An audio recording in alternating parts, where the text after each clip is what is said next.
Cronifonías.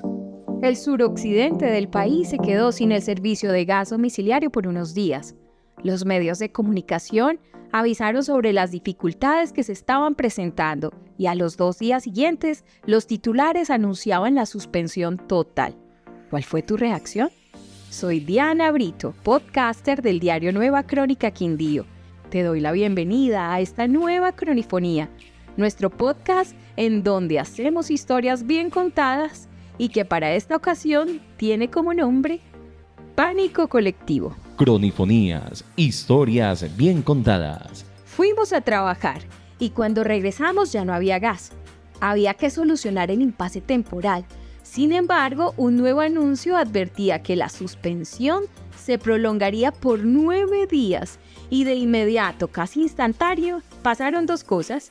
Por un lado, se disparó la venta de estufas eléctricas con valores duplicados y por el otro, se inundaron las redes sociales de videos con alternativas para cocinar y memes burlones de la situación. Cronifonías. Es prematuro decir que la contingencia se solucionó, pero luego de 3 días el servicio de gas fue restablecido. Una verdadera maravilla. El punto es toda la dinámica social que se gestó en ese periodo de tiempo. Todo eso me hizo pensar y recordar momentos tan decisivos que como región y mundo hemos vivido y la manera tan particular de abordar cada suceso. En esta ocasión, el pánico colectivo hizo que se registraran compras desbordadas de electrodomésticos. Cuando se anunció la cuarentena por pandemia COVID-19, recuerdo que los supermercados colapsaron por las compras desmedidas de papel higiénico, granos y otros elementos que tuvieron que ser dosificados en las cajas registradoras. Hace 24 años, durante el terremoto, la historia fue igual. Con esto te quiero presentar a Adriana Echeverry Botina, psicóloga quindiana, con quien estuvimos charlando sobre este tema tan interesante que a todos nos ha permeado.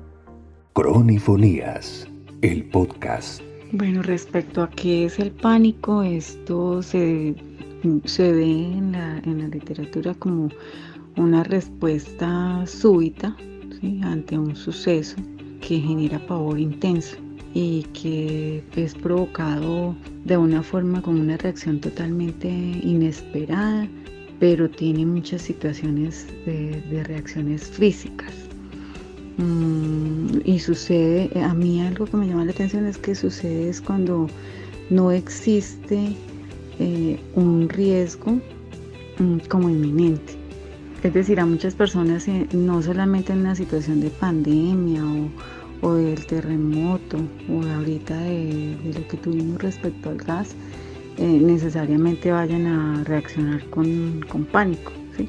Pero hay una revista que yo me leí hace un tiempo, que es una revista científica. A mí me llamó mucho la atención y se me quedaron grabados como unos porcentajes, pero entonces nos dicen que del 10 al 25% de las personas permanecen como unidas, en calma, estudian algunas posibilidades, hacen planes, pero nos dicen que el 75% manifiestan conductas desordenadas, de desconcierto, y que también entre un 10 y 25% muestran confusión y muestran ansiedad y como que se paralizan. Hay gritos, hay histeria y hay pánico. Y a veces esas reacciones tienen que ver con situaciones pasadas, ¿sí? Por ejemplo, un ataque de pánico tiene algo especial y es que la persona en el momento es probable que no le esté sucediendo nada, que todo esté aparentemente calmado. El pánico individual saca de órbita. El miedo se convierte en el protagonista que bloquea la capacidad de razonar y de mantenerse en el aquí y en el ahora. Lo peor es que el pánico tiene reacciones físicas. Cronifonías, el podcast. Un evento como una película, una canción, algo activa, ¿sí?, y hace que surja una respuesta muy fuerte porque un ataque de pánico suele ser muy fisiológico. Uno puede llegar a sentir que le va a dar un infarto, hay dolor en el pecho, se hiperventila, hay una sensación de que se va a desmayar, hay personas que se desmayan, pero a veces es como por el cúmulo de otras situaciones, es decir, a veces hay personas que en una edad temprana experimentaron un abuso sexual. Después, más adelante, la muerte de un ser querido. Y en esas circunstancias se quedaron como en stop. Y pasan esos procesos, continúan con la vida, de pronto ni siquiera buscan ayuda, pero ya después de un tiempo surge una respuesta como ataque de pánico. Muchas veces, si no se hace nada, porque lo fuerte de un ataque de pánico es que genera mucho miedo a volver a vivir otro ataque, ¿sí? Hay un gran miedo, una gran angustia y la persona comienza a sentir que en cualquier momento le va a dar, ¿sí? Es probable que no le haya dado sino una vez, 2 veces, pero hay un profundo miedo de que puede volver a suceder. Muchas veces si se hace un proceso psicológico y se resuelve en la situación, por ejemplo, en el caso que les relataba de un abuso y de la muerte posterior de un ser querido, cuando se resuelven ese tipo de cosas, quizá ya no vuelvan a aparecer ataques de pánico y se desvanezca como ese mismo miedo a la reacción, a que me vaya a dar, ¿sí? Porque ahí ya se puede hablar de que se volvió como más patológico, ya hay un trastorno de pánico. Entonces esas respuestas puede ser que personas en medio de una situación como un terremoto, como la pandemia, o como ahorita que nos suspendieron el gas y el darnos cuenta de lo que está sucediendo en la montaña, el humo que sale, el miedo que tenemos por la activación que tiene el Nevado del Ruiz. Entonces, en medio de esa situación, se activen en ese porcentaje de personas esa situación. Cronifonías. El hombre deja de lado sus responsabilidades, ya que los sentimientos le unen a una masa que se expresa de forma anónima. Freud sostiene que el individuo, al entrar en los grupos, queda subordinado a condiciones que le permiten echar por tierra las represiones de sus emociones pulsionales inconscientes. Desaparecerá la conciencia moral del ser humano, tanto para lo bueno como para lo malo. Préstele especial atención al siguiente fragmento de la charla con Adriana. Toca 3 temas muy importantes: el principio de oportunidad, el inconsciente colectivo y el instinto de supervivencia. Hay un libro de Sigmund Freud. Él hablaba ahí él divide la sociedad como en 3 tipos de masas, y sé que hay una que hace referencia a como las que se forman en determinados momentos y que generalmente suelen tener un líder que es el que incita como a la compra compulsiva. Por ejemplo, lo que sucedió en la pandemia, que casi la mayoría salíamos como a comprar y comprar mercado y abastecernos como con ese temor de que se va a acabar la comida, se va a acabar el papel higiénico. Sí, en el terremoto de hace 24 años que pasaba que empezaron a salir y a hacer los robos, y eran muchas personas incluso abriendo almacenes y saqueando los negocios, ¿sí? Siempre van a tener, son grupos que se forman ahí por momentos, que no van a trascender, sino a hacer ese tipo de cosas. Entonces sí los vamos a ver, se vieron en el terremoto, en pandemia casi que todos de pronto hicimos parte de eso en los supermercados, y ahora se vio, por ejemplo, cuando nos quitan el gas, que muchas personas salieron a comprar estufas o a mandar a arreglar, por ejemplo, objetos eléctricos que se tenían en casa y que se creían dañados o que realmente estaban dañados. La compra de estas ollas arroceras, y personas que también ven en esa situación como la oportunidad de negocio, no solamente de abastecerse a sí mismos y a sus familias, sino que ven la oportunidad de que pueden conseguir un dinero extra porque puedo comprar hartas estufas en este caso y venderlas a un precio y ganarles un buen porcentaje. Entonces Esas es como las conductas que se puede decir ahí donde hablan de, respecto ahí es como ataques de pánico, pero en esta parte es más como las respuestas de las masas y esas respuestas como que uno podría llamar brutas, pero que muchas veces no es que sean de pronto brutas porque estamos como en una conducta como inconsciente, como que no conecta nuestro cerebro y no nos permite como razonar, sino que estamos presos como del miedo y de lo que podría suceder, y el gran miedo que compartimos los seres humanos es a morir. Entonces eso nos hace tener conductas que no las vamos como a poder como procesar de la mejor manera. Cronifonías, el podcast. El cerebro es perfecto. En cada una de sus zonas se aloja información importante que nos hace quienes somos, con una capacidad impresionante de almacenar nuevos datos y de gestionarlos, que es lo más importante. Los estímulos que vienen de afuera lo nutren y también lo pueden entrenar. Hay una teoría que es la teoría del cerebro triuno. Esa teoría es muy antigua realmente, pero ha tenido como retractores los neurocientíficos, aunque esto fue también postulado como por un neurocientífico, también ha sido muy criticado, pero es como que dividen el cerebro en el cerebro reptiliano, el sistema límbico y el córtex prefrontal.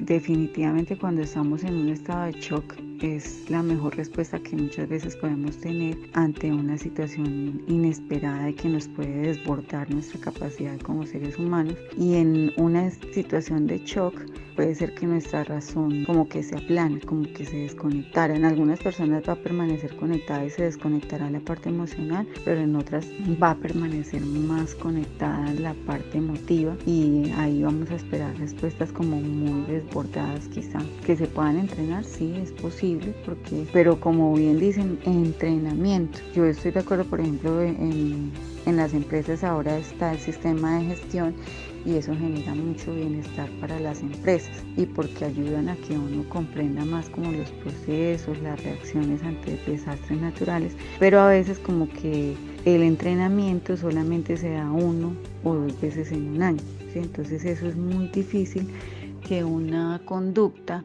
se pueda entrenar y pueda producir unas respuestas más adaptativas, ¿sí? Como con menos carga emocional, ya que creo que frente a esas situaciones, aunque algunos sí podrán entrenarse por las experiencias de vida, por decisiones personales, porque biológicamente ya el cerebro maduró, siempre vamos a tener que prepararnos de los que van a entrar en ataque de pánico, confusión, o sea, siempre dentro de la respuesta de manejo de un desastre o de un incidente crítico, es necesario contemplar la posibilidad de aquel que reaccione de una manera que sea inesperada para nosotros, o quizás nosotros mismos seamos los que reaccionemos de una forma inesperada, y hay que estar preparados para ese tipo de respuestas.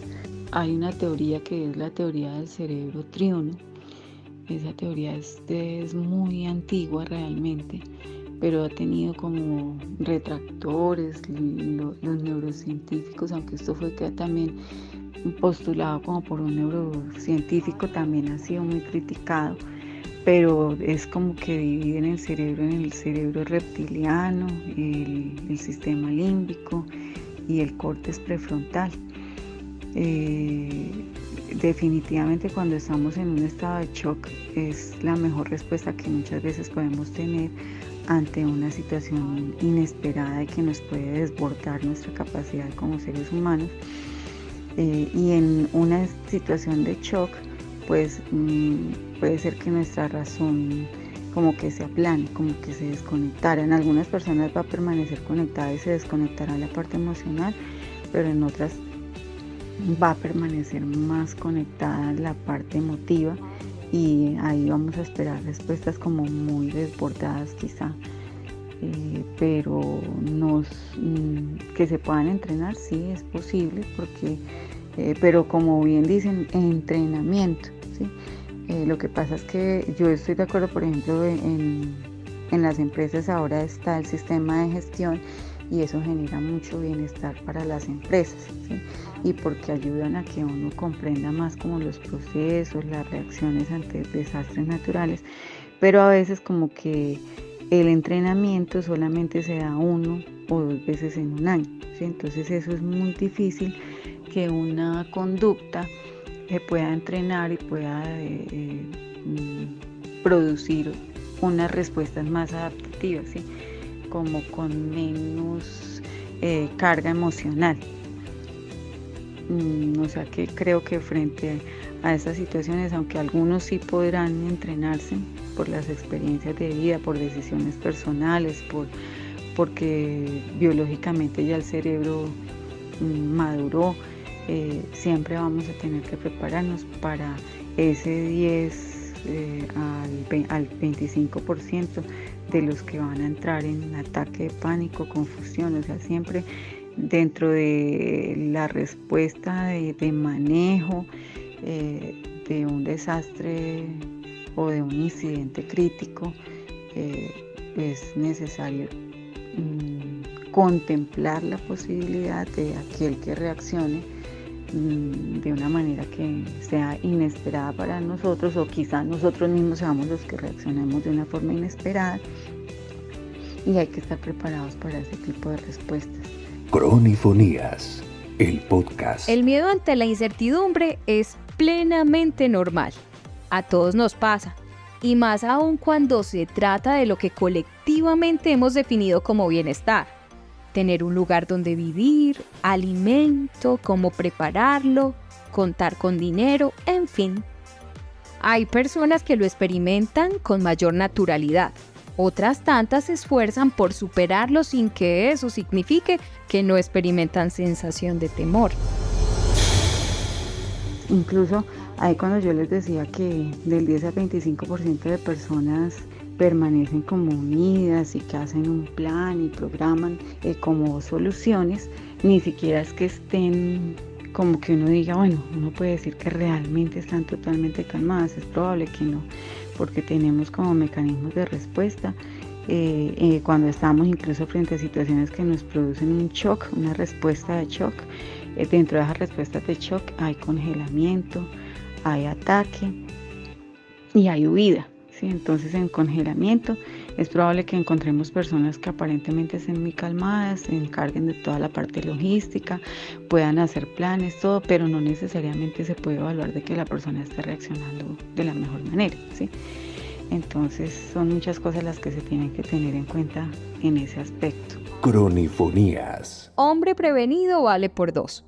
Eso dice mi abuela constantemente. Una frase con la que siento que justifica guardar cosas que para mi gusto ocupan muchísimo espacio o que simplemente no hubiera guardado.